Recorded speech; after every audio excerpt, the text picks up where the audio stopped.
പ്രിയമുള്ള സഹോദരി സഹോദരന്മാരെ, മിശിഹായുടെ നാമത്തിൽ നിങ്ങൾക്ക് എല്ലാവർക്കും ആശംസകളും അഭിവാദനങ്ങളും നേരുകയാണ്. കൊറോണ വൈറസിൻ്റെ പശ്ചാത്തലത്തിലാണല്ലോ നമ്മൾ. ധാരാളം രോഗികളും നിരീക്ഷണത്തിൽ കഴിയുന്നവരുടെ കാര്യമൊക്കെ നമുക്കറിയാം. നമുക്ക് ഈ പശ്ചാത്തലത്തിൽ നമ്മുടെ ദേവാലയങ്ങളൊക്കെ തുറന്നു വരികയാണ്. സ്കൂളുകളും കോളേജുകളും എല്ലാം ഇപ്പോഴും അടഞ്ഞു തന്നെ കിടക്കുന്നു. എങ്കിലും നമ്മുടെ സ്കൂളുകളിൽ പഠിക്കുന്ന കുട്ടികൾക്ക് വേണ്ടി ഓൺലൈനായിട്ട് ക്ലാസ്സുകൾ നടക്കുന്നുണ്ടെന്ന് വിവരവും നമുക്കറിയാം. നമുക്കും നമ്മുടെ വിശ്വാസ പരിസ്ഥിതിയിൽ ഏർപ്പെട്ടുകൊണ്ടിരിക്കുന്ന മക്കൾക്ക് ഓൺലൈനിലൂടെ മതബോധന ക്ലാസ്സുകൾ കൊടുക്കേണ്ടത് ആവശ്യമാണ്. അതിനായിട്ടുള്ള ചില പരിപാടികൾ നമ്മൾ തുടക്കം കുറിക്കുകയാണ്. ഇതിനോടകം തന്നെ നമ്മുടെ സീറോ മലബാർ സഭയുടെ മതബോധന കമ്മീഷൻ്റെ ആഭിമുഖ്യത്തിൽ കേരളത്തിലുള്ള എല്ലാ മതബോധന ഡയറക്ടർമാരെയും വിളിച്ചുകൂട്ടി കുട്ടികൾക്ക് ക്ലാസ്സുകൾ കൊടുക്കുന്നതിനെപ്പറ്റി നമ്മൾ ചിന്തിക്കുകയുണ്ടായി. ചില രൂപതകളിലൊക്കെ ഇതിനോടകം തന്നെ ഓൺലൈൻ മുഖേനയുള്ള ക്ലാസ്സുകൾ തുടങ്ങിക്കഴിഞ്ഞു. നമ്മുടെ തലശ്ശേരി അതിരൂപതയിലെ മതബോധന കേന്ദ്രവും ഒപ്പം നമുക്ക് എല്ലാവർക്കും അറിയാം നമ്മുടെ ശാലോം ടിവിയും സംയുക്തമായിട്ട് നമ്മുടെ വിശ്വാസ പരിസ്ഥിതിയിൽ ഏർപ്പെട്ടുകൊണ്ടിരിക്കുന്ന എല്ലാ മക്കൾക്കും വേണ്ടി ഓൺലൈൻ ക്ലാസ്സുകൾ ആരംഭിക്കുവാൻ ആഗ്രഹിക്കുകയാണ്. 1-ാം ക്ലാസ് മുതൽ 12-ാം ക്ലാസ് വരെയുള്ള കുട്ടികൾക്ക് വേണ്ടി വ്യത്യസ്തങ്ങളായ സമയങ്ങളിൽ നമ്മൾ ഓൺലൈൻ ക്ലാസ്സുകൾ ആരംഭിക്കുകയാണ്. അതിനായിട്ട് പ്രഗത്ഭരായ അധ്യാപകർ ഇതിനോടകം തന്നെ ഒരുങ്ങി തയ്യാറായിട്ടുണ്ട് ആ ക്ലാസ്സുകൾ കൊടുക്കുന്നതിനായിട്ട്. ഈ ക്ലാസ്സുകളെല്ലാം ഷൂട്ട് ചെയ്ത് നമ്മുടെ ശാലോം ടി വിയിൽ നിന്ന് യഥാസമയത്ത് നിങ്ങളിലേക്ക് ഇത് എത്തുന്നതാണ്. ഞാൻ ഈ അവസരത്തിൽ ശാലോം ടി വിക്കും ഒപ്പം നമ്മുടെ മതബോധന കേന്ദ്രത്തിൽ പ്രത്യേകം അഭിനന്ദനങ്ങൾ നേരുകയാണ്, കൃതജ്ഞത പറയുകയാണ്. കാരണം ശാലോം ടി വിയിലൂടെ ഇത് വരുമ്പോൾ ധാരാളം പേർക്ക് ഇതൊക്കെ കാണുവാനും കേൾക്കുവാനും ശ്രവിക്കുവാനും സാധിക്കും. കുട്ടികൾക്ക് മാത്രമല്ല, കുട്ടികളുടെ മാതാപിതാക്കൾക്കും ഇത് പങ്കുചേരാൻ സാധിക്കും. പ്രിയമുള്ള മാതാപിതാക്കളെ, നമ്മുടെ കുഞ്ഞുങ്ങൾക്ക് വിശ്വാസ പരിശീലനം നൽകുക എന്നുള്ളത് നമ്മുടെ അവകാശവും ഒപ്പം നമ്മുടെ കടമയുമാണ്. നമ്മുടെ അവകാശമാണ്. കാരണം നമുക്ക് കിട്ടിയിരിക്കുന്ന വിശ്വാസം നമ്മുടെ കുഞ്ഞുങ്ങൾക്ക് പകർന്നു കൊടുക്കുക എന്നുള്ളത് അവകാശമാണ്, ഒപ്പം നമ്മുടെ കടമയുമാണ്. അപ്പോൾ ഈ ക്ലാസ്സുകളൊക്കെ ടി വിയിലൂടെ വരുമ്പോൾ മാതാപിതാക്കളും കുഞ്ഞുങ്ങളോട് ചേർന്ന് നിൽക്കണം. അവരെ ആ സമയം കണ്ടെത്തി അതിനായിട്ട് പ്രോത്സാഹിപ്പിക്കണം നിങ്ങൾ. അല്ലെങ്കിൽ കുഞ്ഞുങ്ങളതിൽ തന്നെ വന്ന് കൂടണമെന്നില്ല. പക്ഷേ ഇത് നമുക്ക് ഏറെ ഉപകാരപ്രദമായിരിക്കും, നമ്മുടെയും അവരുടെയും വിശ്വാസത്തെ ആഴപ്പെടുത്തുന്നതിനും വളർത്തിയെടുക്കുന്നതിനും. ഞാൻ ദീർഘിപ്പിക്കുന്നില്ല. ഈ സംരംഭത്തിന് എല്ലാവിധ വിജയങ്ങളും നേരുകയാണ്. ഇതിന് നേതൃത്വം കൊടുക്കുന്നവരെയും ക്ലാസ്സിലെത്തുന്നവരെയും ഇതിൽ പങ്കെടുക്കാൻ വരുന്ന കുട്ടികളെയും കുട്ടികളോടൊപ്പം നിൽക്കുന്ന മാതാപിതാക്കളെയും എല്ലാം സ്നേഹത്തോടെ ഓർക്കുന്നു. നല്ല യേശോ തൻ്റെ ആത്മാവിനാൽ നിങ്ങളെ ഓരോരുത്തരെയും ശക്തിപ്പെടുത്തട്ടെ എന്ന് പ്രാർത്ഥിക്കുന്നു. ദൈവം നിങ്ങളെ അനുഗ്രഹിക്കട്ടെ.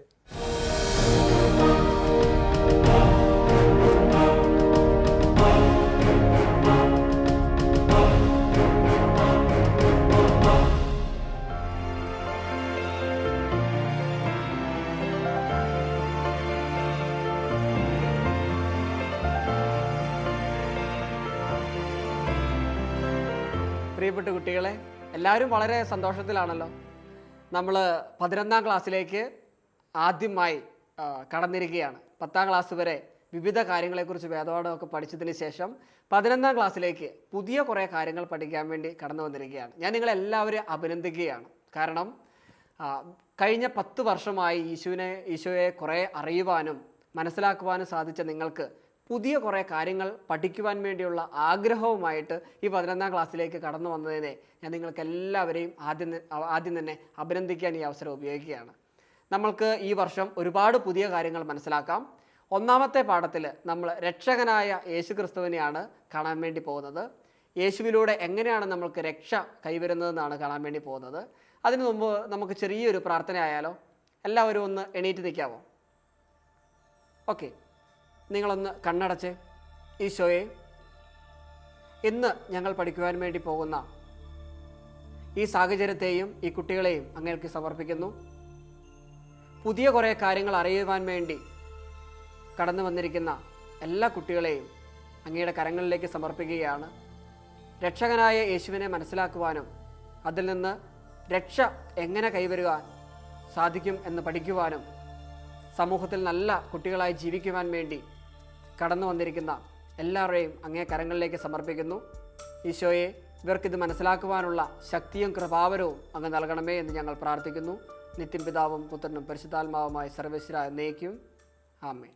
ഏറ്റവും സ്നേഹം നിറഞ്ഞ 11ാം ക്ലാസ്സിലെ പ്രിയപ്പെട്ട കുട്ടികളെ, രക്ഷകനായ ഈശോ എന്ന ഒന്നാമത്തെ പാഠത്തിലൂടെയാണ് നമ്മൾ ഇന്ന് കടന്നു പോകാൻ ആഗ്രഹിക്കുന്നത്.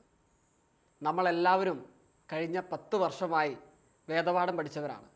ഒരു പക്ഷേ വിദ്യാഭ്യാസത്തിൻ്റെ ഭാഗമായിട്ടോ അല്ലെങ്കിൽ മറ്റെന്തെങ്കിലും ആവശ്യത്തിനായിട്ടോ പുറം ലോകവുമായിട്ട് ബന്ധപ്പെടുന്ന സമയത്ത് ഒരു ക്രിസ്ത്യാനി എന്ന നിലയിൽ പല ആളുകളും നമ്മളോട് ചോദിക്കുന്ന കുറച്ച് ചോദ്യങ്ങളുണ്ട്.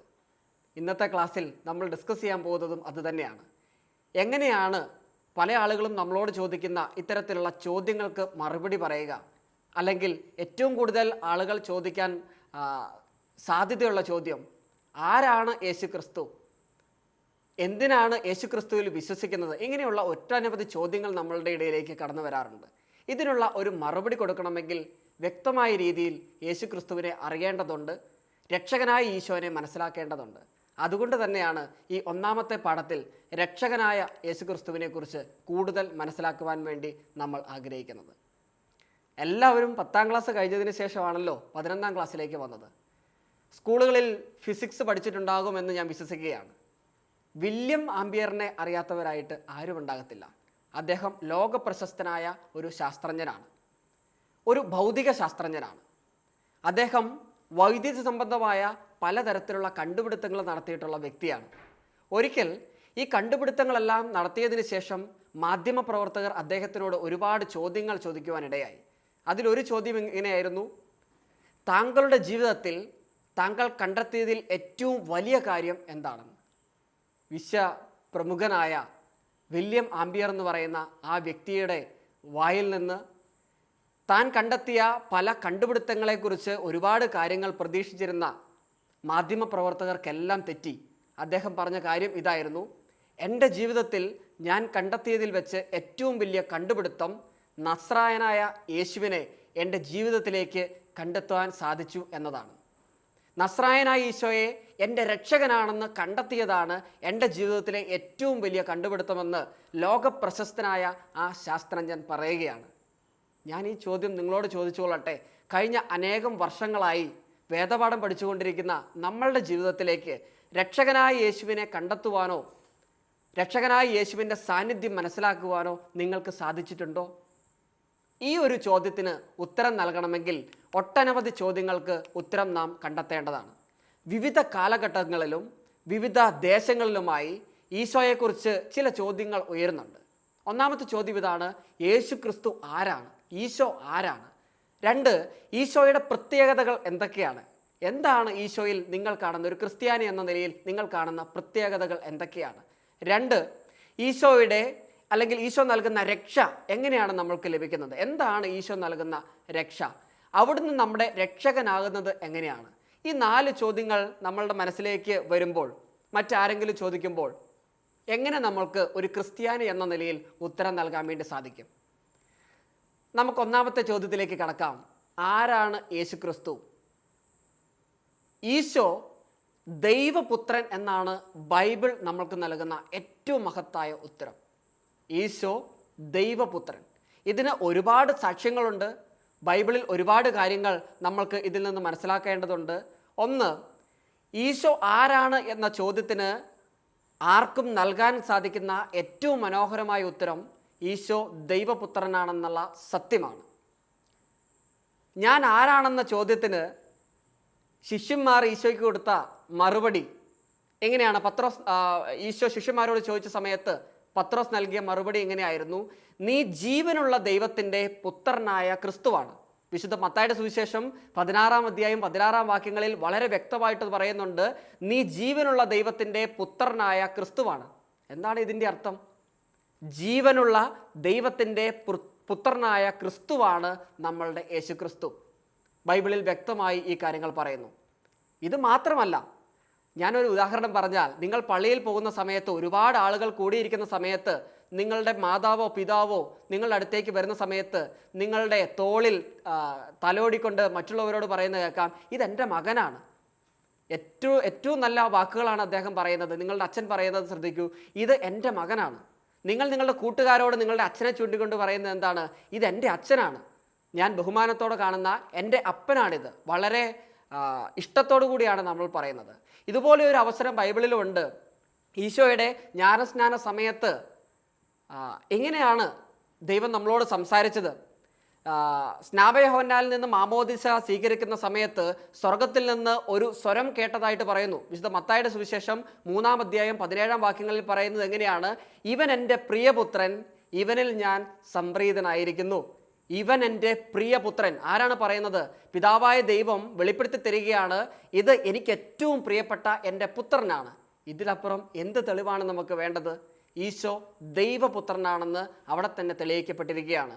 മറ്റ് അനേകം തെളിവുകൾ സുവിശേഷത്തിൽ നിന്ന് നമുക്ക് കാണാൻ വേണ്ടി സാധിക്കും. പുത്രനാണെന്ന് ഈശോ തന്നെ തന്നെ സാക്ഷ്യപ്പെടുത്തിയ ഒരുപാട് അവസരങ്ങളുണ്ട്. ഈശോ കുരിശിൽ കിടന്നുകൊണ്ട് എങ്ങനെയാണ് പറഞ്ഞത്? പിതാവേ, കഴിയുമെങ്കിൽ ഈ പാനപാത്രം എന്നിൽ നിന്ന് അകറ്റണമേ. കഴിയുമെങ്കിൽ ഈ പാനപാത്രം എന്നിൽ നിന്ന് അകറ്റണമേ. പിതാവേ, എൻ്റെ ആത്മാവിനെ ഞാൻ സമർപ്പിക്കുന്നു.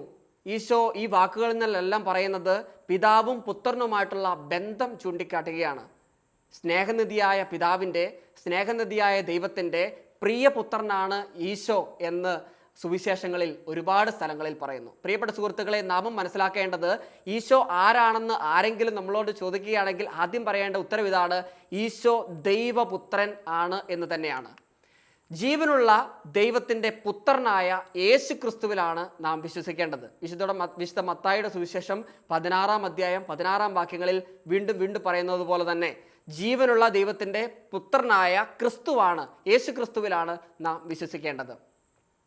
രണ്ടാമത് നമ്മൾ ഡിസ്കസ് ചെയ്യാൻ വേണ്ടി പോകുന്നത് ഈശോ ആരാണ് എന്നതിന് നമ്മൾ ഉത്തരം പറഞ്ഞു, ഈശോ ദൈവപുത്രനാണ്. ഇനിയും എന്താണ് ഈശോയുടെ പ്രത്യേകത? നമ്മളൊക്കെ വിശ്വസിക്കുന്ന ഈശോയുടെ പ്രത്യേകത എന്താണ്?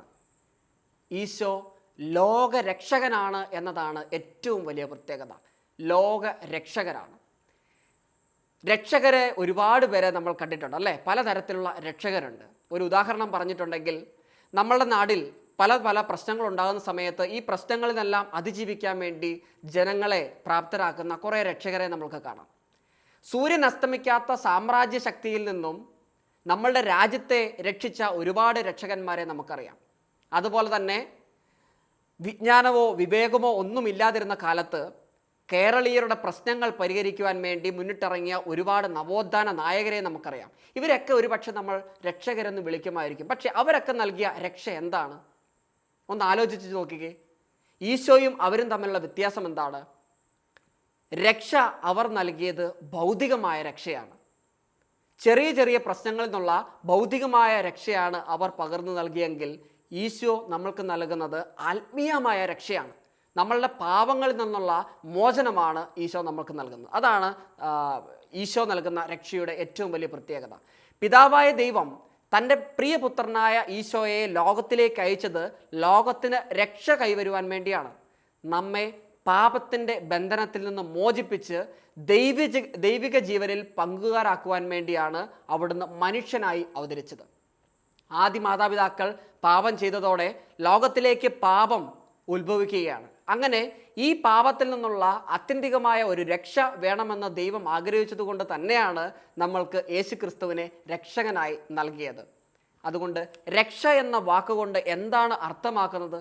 യേശു ക്രിസ്തുവിൽ നിന്നുള്ള രക്ഷ അതൊരു തരത്തിൽ വിമോചനമാണ്. രക്ഷ എന്ന വാക്കുകൊണ്ട് നാം എല്ലാവരും അർത്ഥമാക്കേണ്ടത് വിമോചനമാണ്. എന്താ വിമോചനം? ഒരു തരത്തിലുള്ള വിടുതൽ, അല്ലേ? ഏത് തരത്തിലുള്ള വിടുതലാണ്? നമ്മളുടെ എല്ലാം പാപങ്ങളിൽ നിന്നുള്ള വിടുതൽ, പാപങ്ങളിൽ നിന്നുള്ള ഒരു രക്ഷയാണ് ഈ വിമോചനം. മനുഷ്യൻ്റെ സമഗ്ര വിമോചനമാണ് ഈശോ നൽകുന്ന രക്ഷ. ഈ വിമോചനം ഭൗതികം എന്നതിനേക്കാൾ ഉപരി ആത്മീയമാണ്. ഭൗതിക വിമോചനം ആർക്കും നൽകാൻ സാധിക്കും. പക്ഷേ ആത്മീയമായി നമ്മളെ ഒരുക്കുവാൻ, ആത്മീയമായി നമ്മൾക്ക് വിടുതൽ നൽകുവാൻ, പാപത്തിൽ നിന്ന് നമ്മളെ മോചിതരാക്കുവാൻ യേശുക്രിസ്തുവിന് മാത്രമേ സാധിക്കൂ എന്നാണ് നമ്മൾ മനസ്സിലാക്കേണ്ടത്. പാപം വഴി പിശാചിന് അടിമയായിത്തീർന്ന മനുഷ്യന് മോചനം ലഭിക്കുവാൻ വേണ്ടി ദൈവത്തിൻ്റെ പ്രത്യേകപരമായ ഇടപെടലും സഹായവും ആവശ്യമാണെന്ന് നമുക്കറിയാം. മനുഷ്യന് സ്വന്തം കഴിവുകൊണ്ട് ഇത് നേടിയെടുക്കാനാവത്തില്ല. പാപമോചനം സാധ്യമായതിടത്ത് മാത്രമേ രക്ഷയുടെ അനുഭവം ഉണ്ടാകത്തുള്ളൂ. പാപമുള്ളിടത്ത് ഒരിക്കലും രക്ഷ കൈവരുകയില്ല. പാപമോചനമാണ് അതിന് ഏറ്റവും ആവശ്യമായ കാര്യം. ഈ പാപമോചനത്തിന് വേണ്ടിയാണ് ലോകരക്ഷകനായ യേശു ക്രിസ്തു നമ്മളുടെ ഇടയിലേക്ക് വന്നത് എന്ന് മനസ്സിലാക്കണം. നിങ്ങൾ ഈ കാര്യം നിങ്ങളുടെ കൂട്ടുകാരോട് പറയുന്ന സമയത്ത് അവരൊക്കെ ചോദിക്കാൻ സാധ്യതയുണ്ട്, നിങ്ങൾ ക്രിസ്ത്യാനികൾക്ക് മാത്രമേ രക്ഷയുള്ളൂ, ഞങ്ങൾ മറ്റു മതസ്ഥരായ ആളുകൾക്ക് രക്ഷയില്ലേ? യേശു ക്രിസ്തു നൽകുന്ന രക്ഷ നിങ്ങൾക്ക് മാത്രമുള്ളതാണോ?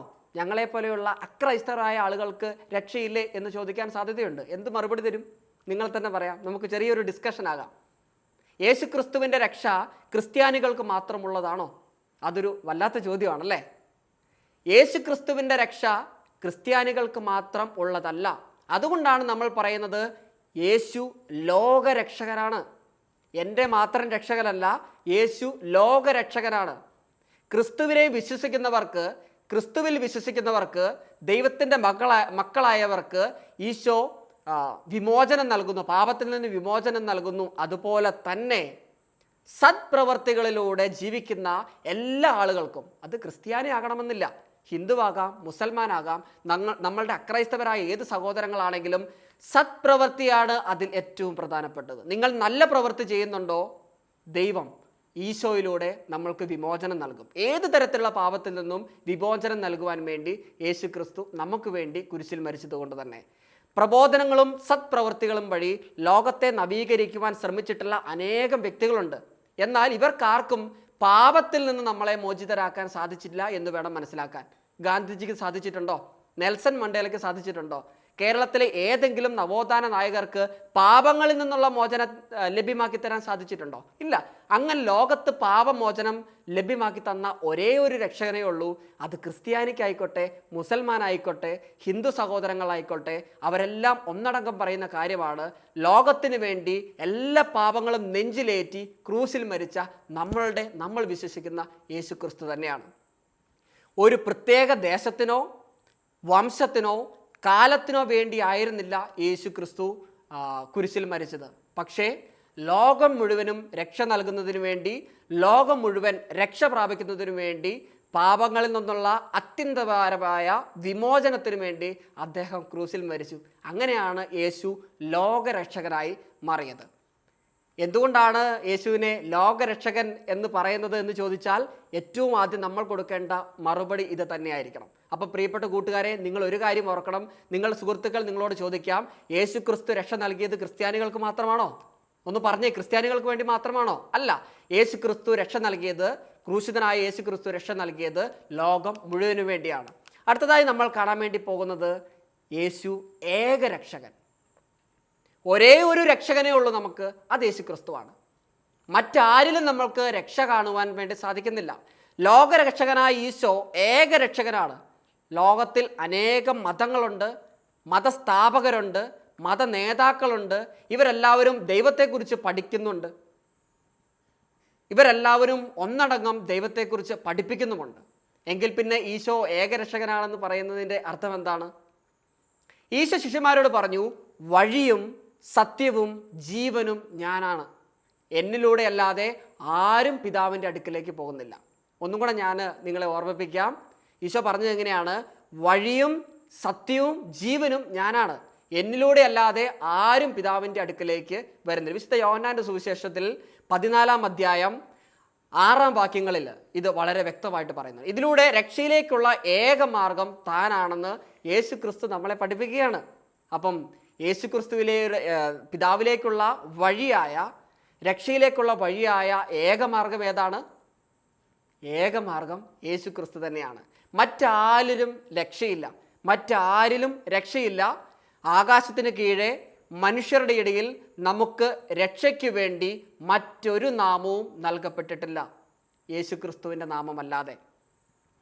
നമുക്ക് വേണ്ടി മധ്യസ്ഥം പ്രാർത്ഥിക്കുവാൻ, നമുക്ക് വേണ്ടി മധ്യസ്ഥനാകുവാൻ വേണ്ടി, നമ്മളുടെ പാവങ്ങൾക്ക് വേണ്ടി മോചനം കാണുവാൻ വേണ്ടി ദൈവം നമ്മൾക്ക് വേണ്ടി തന്ന രക്ഷകൻ യേശു ക്രിസ്തുവാണ്.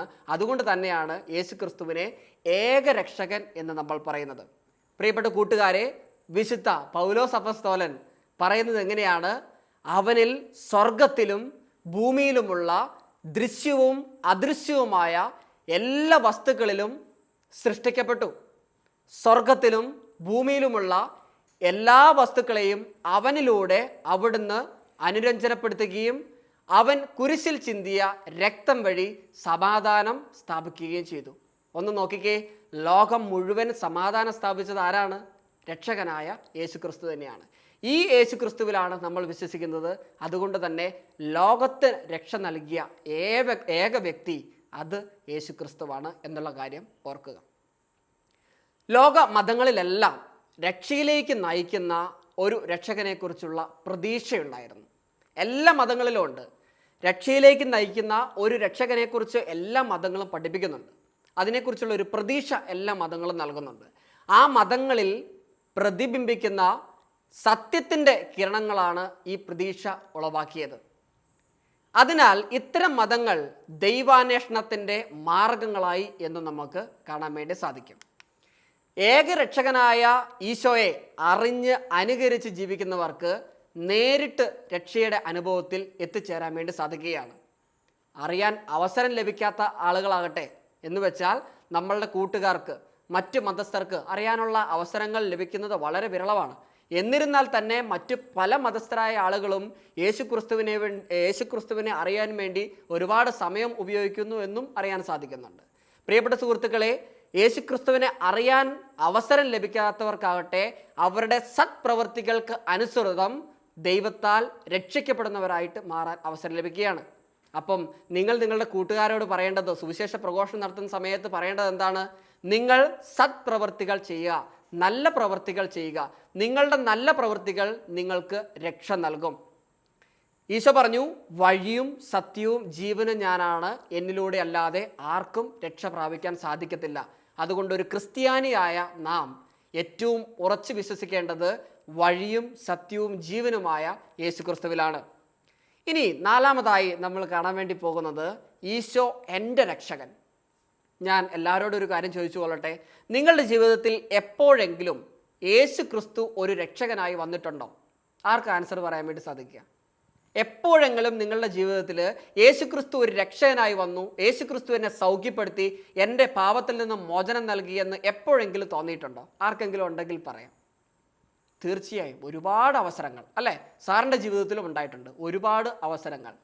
യേശുക്രിസ്തു നമ്മളുടെയൊക്കെ ജീവിതത്തിലേക്ക് രക്ഷകനായി പലതവണ വന്നിട്ടുണ്ടാകാം. നമ്മളുടെ ചെറിയ പ്രശ്നത്തിലടക്കം വലിയ പ്രശ്നങ്ങളിലടക്കം യേശുക്രിസ്തു നമ്മളുടെ ഇടയിലേക്ക് രക്ഷകനായി വന്നിട്ടുണ്ടാകാം. ഒരിക്കൽ ഈശോ ശിഷ്യന്മാരോട് ചോദിച്ചു, മനുഷ്യപുത്രൻ ആരെന്നാണ് ജനങ്ങൾ പറയുന്നത്? നിങ്ങളെല്ലാം കേട്ടിട്ടുള്ള വചനം, അല്ലേ? അപ്പോൾ അവർ പറഞ്ഞു, ചിലർ സ്നാപയോഹന്നാനാണെന്ന് പറയുന്നു, ചിലർ പറയുന്നത് യേശു സ്നാപയോഹന്നാനാണെന്നാണ്. ഓക്കെ, ചിലർ പറയുന്നത് എന്താണ്? മറ്റു ചിലർ പറയുന്നു ഇവൻ ഏലിയ ആണെന്നാണ്. ഏലിയ ആണെന്ന് ഒരുപാട് ആളുകൾ പറഞ്ഞു. ചിലർ പറയുന്നു ജെറമ്യ അല്ലെങ്കിൽ പ്രവാചകന്മാരിൽ ആരെങ്കിലും ആയിരിക്കും, അല്ലേ? ഊഹാപോഹങ്ങളാണ്. ഈശോ അങ്ങനെ ആരെങ്കിലും ആയിരിക്കും എന്ന് പറഞ്ഞു. അപ്പോൾ ഈശോ നേരിട്ട് ശിഷ്യന്മാരോട് ചോദിച്ചത് എന്താണ്? എന്നാൽ ഓക്കെ, അതൊക്കെ അവിടെ ഇരിക്കട്ടെ, ഞാൻ ആരാണെന്നാണ് നിങ്ങൾ പറയുന്നത്? എൻ്റെ കൂടെ ഇത്രയും കാലം ഉണ്ടായിരുന്ന വ്യക്തിയല്ലേ, അല്ലേ? നിങ്ങളെല്ലാവരും ഇത്രയും കാലം എൻ്റെ കൂടെ ഉണ്ടായിരുന്നവരാണല്ലോ, ഞാൻ ആരെന്നാണ് നിങ്ങൾ പറയുന്നത്? ആ സമയത്ത് ശിഷ്യന്മാർ ഈശോയോട് പറഞ്ഞ മറുപടി ഇങ്ങനെയാണ്. വിശുദ്ധ മത്തായിയുടെ സുവിശേഷം 16-ാം അധ്യായത്തിൽ പറയുന്നത് പോലെ തന്നെ ഈശോയോട് പറഞ്ഞ മറുപടി ഇതാണ്: നീ ജീവനുള്ള ദൈവത്തിൻ്റെ പുത്രനായ ക്രിസ്തുവാണ്. നീ ജീവനുള്ള ദൈവത്തിൻ്റെ പുത്രനായ ക്രിസ്തുവാണ്. ഈശോയെ ദൈവപുത്രനായി ഏറ്റുപറഞ്ഞ പത്രോസിനോട് അവിടുന്ന് ഇങ്ങനെയാണ് പറഞ്ഞത്: യോനായുടെ പുത്രനായ ശിമയോനെ, നീ ഭാഗ്യവാൻ. മാംസരക്തങ്ങളല്ല, സ്വർഗസ്ഥനായ എൻ്റെ പിതാവാണ് നിനക്ക് ഇത് വെളിപ്പെടുത്തി തരുന്നത്. പ്രിയപ്പെട്ട കൂട്ടുകാരെ, ഈശോയെ രക്ഷകനും നാഥനുമായി അംഗീകരിക്കുന്ന അവസരത്തിൽ ഓരോ വ്യക്തികളോടും ഓരോ കൂട്ടുകാരോടും ഈശോ പറയുന്നത് ഇതാണ്: നിന്നെ വെളിപ്പെടുത്തി തന്നത്, നിനക്കിത് വെളിപ്പെടുത്തി തന്നത് സ്വർഗസ്ഥനായ പിതാവാണ്. നീ ഗൂഗിളിൽ സെർച്ച് ചെയ്ത് കണ്ടുപിടിച്ചതല്ല, നിനക്ക് നിൻ്റെ കൂട്ടുകാർ പറഞ്ഞു തന്നതല്ല. ഇത് നിനക്ക് വെളിപ്പെടുത്തി തന്നത് രക്ഷകനായ ദൈവമാണ്, എന്നെ ഇങ്ങോട്ടയച്ച ദൈവമാണ്. ആ ദൈവത്തിൻ്റെ കരുണ, ആ ദൈവത്തിൻ്റെ ശക്തി നമ്മളുടെ കൂടെ എപ്പോഴും ഉണ്ടായിരിക്കും. പ്രിയപ്പെട്ട 11ാം ക്ലാസ്സിലെ എല്ലാ പ്രിയപ്പെട്ട കുട്ടികളോടും എനിക്ക് പറയാനുള്ളത് ഇതാണ്: നമ്മൾ ദൈവത്തിൽ അടിയുറച്ച് വിശ്വസിക്കുന്നുവെങ്കിൽ, ദൈവത്തിൽ അടിയുറച്ച് വിശ്വസിക്കണമെങ്കിൽ രക്ഷകനായ യേശുക്രിസ്തുവിനെ മുറുകെ പിടിക്കണം. ഒരു ചെറിയ കാര്യം സൂചിപ്പിച്ചുകൊള്ളട്ടെ, നിങ്ങൾ പ്രത്യേകിച്ച് വേനൽക്കാലമാകുന്ന സമയത്ത് റോഡ് സൈഡിൽ കൂടെയൊക്കെ കരിമ്പ് ജ്യൂസ് വിൽക്കുന്ന കാണാം, അല്ലേ? ഒരുപാട് സ്ഥലങ്ങളിൽ കരിമ്പ് ജ്യൂസ് വിൽക്കുന്നുണ്ട്. അവരെന്താ ചെയ്യുന്നത്? ആ കരിമ്പിനെ ചെത്തി മിനുക്കി അതിനുശേഷം അതിനെ കമ്പിളിയിൽ പൊതിഞ്ഞ് വെക്കുകയല്ലേ ചെയ്യുന്നത്? ആ കരിമ്പിനെ പറ്റാവുന്ന രീതിയിലൊക്കെ ഒടിച്ചു മടക്കും. അതിനുശേഷം എന്താണ്? ഒരു മിഷനിലൂടെ ക്രഷ് ചെയ്യും. വളരെ ശക്തിയിൽ വേദനയെടുക്കുന്ന രീതിയിൽ ആ കരിമ്പിനെ മുറിക്കും.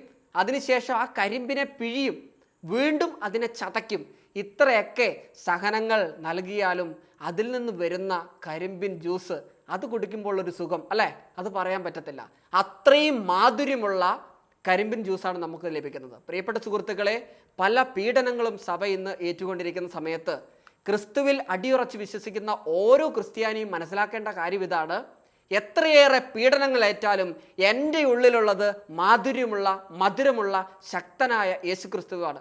ദൈവം എനിക്ക് വേണ്ടി തന്ന, എൻ്റെ പാപത്തിൻ്റെ വിമോചനത്തിന് വേണ്ടി എനിക്ക് നൽകിയ യേശു ക്രിസ്തുവാണ്. ആ അടിയുറച്ച വിശ്വാസം നമ്മളിലുള്ളിടത്തോളം കാലം ഒരു ശക്തിക്കും നമ്മെ തോൽപ്പിക്കാനാവത്തില്ല. നമ്മളുടെ ജീവിതത്തിലേക്ക് യേശുവിനെ, രക്ഷകനായ യേശുവിനെ കൊണ്ടുവരുവാൻ നമുക്കെല്ലാവർക്കും ശ്രമിക്കാം. ആദ്യമായി ഈശോ എങ്ങനെയാണ് എൻ്റെ ജീവിതത്തിലേക്ക് കടന്നു വന്നത്, ആരാണ് ഈശോ എന്നതിന് വ്യക്തമായി ഉത്തരം നൽകുവാൻ നമുക്ക് സാധിക്കണം. 2, ഈശോയുടെ പ്രത്യേകത എന്താണെന്ന് നമ്മൾ കണ്ടു. ലോകരക്ഷകനായ യേശുവിനെ ജീവിതത്തിലേക്ക് കൊണ്ടുവരുവാൻ നമ്മൾ തയ്യാറാകണം. 3, ഈശോ നൽകുന്ന രക്ഷ എങ്ങനെയാണെന്ന് മനസ്സിലാക്കുവാനുള്ള ഒരു കഴിവ് നമ്മൾ ആർജിച്ചെടുക്കണം. ഏറ്റവും അവസാനമായി അവിടുന്ന് ലോകരക്ഷകനാവുന്നത് എങ്ങനെയാണ് മറ്റുള്ളവർക്ക് വേണ്ടി, മറ്റ് അക്രൈസ്തവരായ ആളുകൾക്കും വേണ്ടി രക്ഷകനായി ഈശോ മാറിയത് എന്ന് നമുക്കെല്ലാവർക്കും ഈ അവസരത്തിൽ പഠിക്കാം. പ്രിയപ്പെട്ട സുഹൃത്തുക്കളെ, പ്രിയപ്പെട്ട കുട്ടികളെ, നമ്മൾക്ക് വിശുദ്ധ മത്തായിയുടെ സുവിശേഷം 3-ാം അധ്യായം 17-ാം വാക്യം ഒന്ന് മനസ്സിൽ ഉരുവിട്ടുകൊണ്ട് അത് മനഃപ്പാഠമാക്കാം. ഇവൻ എൻ്റെ പ്രിയപുത്രൻ, ഇവനിൽ ഞാൻ സംപ്രീതനായിരിക്കുന്നു. ഇവൻ എൻ്റെ പ്രിയപുത്രൻ, ഇവനിൽ ഞാൻ പ്രസാദിച്ചിരിക്കുന്നു. വിശുദ്ധ മത്തായിയുടെ സുവിശേഷം 3-ാം അധ്യായം 17-ാം വാക്യം നമുക്ക് എല്ലാവർക്കും കൂടെ ഒരുമിച്ച് ഏറ്റു പറയാം. ഇവൻ എൻ്റെ പ്രിയപുത്രൻ, ഇവനിൽ ഞാൻ പ്രസാദിച്ചിരിക്കുന്നു. ഇത് മനഃപ്പാഠം പഠിക്കാം. ലോകരക്ഷകനായ യേശു ക്രിസ്തുവിനെ മുറുകെ പിടിച്ചുകൊണ്ട് ജീവിതത്തിൽ മുന്നേറാൻ നമുക്കെല്ലാവർക്കും ശ്രമിക്കാം. അങ്ങനെ രക്ഷ കൈവരുവാനുള്ള മാർഗമായി യേശു ക്രിസ്തുവിനെ നമ്മളോട് ചേർക്കുവാൻ നമുക്കെല്ലാവർക്കും സാധിക്കട്ടെ എന്ന് നമുക്ക് പ്രാർത്ഥിക്കാം. നമുക്കെല്ലാവർക്കും ഒന്ന് എണീറ്റ് നിൽക്കാം. ഒന്ന് കണ്ണുകൾ അടച്ചേ. ഈശോയോട് നമുക്ക് പ്രാർത്ഥിക്കാം. ലോകരക്ഷകനായ ഈശോയെ, എനിക്ക് വേണ്ടി, എൻ്റെ പാപങ്ങൾക്ക് വേണ്ടി, ലോകം മുഴുവനുള്ളവരുടെ പാപങ്ങൾക്ക് വേണ്ടി ലോകത്തിൽ മനുഷ്യനായി അവതരിച്ച ഈശോയെ, ഞങ്ങൾ അറിഞ്ഞും അറിയാതെയും ചെയ്യുന്ന പാപങ്ങൾക്ക് വേണ്ടി അങ്ങ് കുരിശിൽ മരിച്ചുവല്ലോ.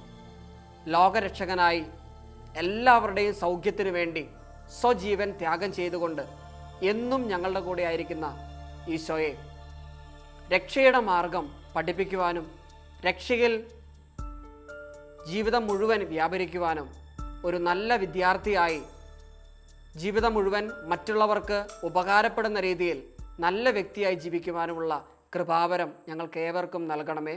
നിത്യം പിതാവും പുത്രനും പരിശുദ്ധാത്മാവുമായ സർവേശ്വര എന്നേക്കും ആമേൻ.